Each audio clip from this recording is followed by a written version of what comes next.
Blockchain. It's a word we keep hearing day in and day out, but what does it really mean? What is it?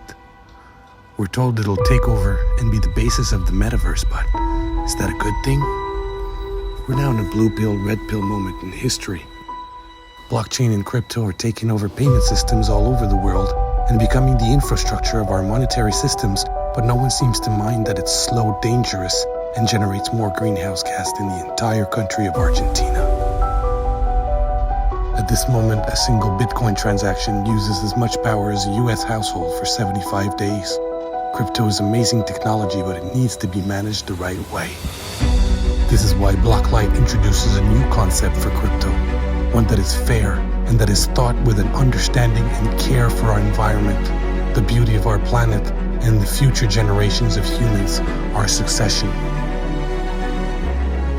While offering the same level of security and decentralized environment where everyone can transact securely, Blocklite awakens a whole new horizon of stability and speed, reaching incredible speeds of 100,000 transactions per second without a single drop of greenhouse gas. A crypto both God and Mother Nature would approve of. To ensure the stability of the Blocklite currency, each Blocklite is born with 70% of its initial investment value in actual liquidity pool. We hope you will join us and help us save the world one transaction at a time. We know it won't be easy, but we have reason, speed, and functionality on our side, and nothing to lose.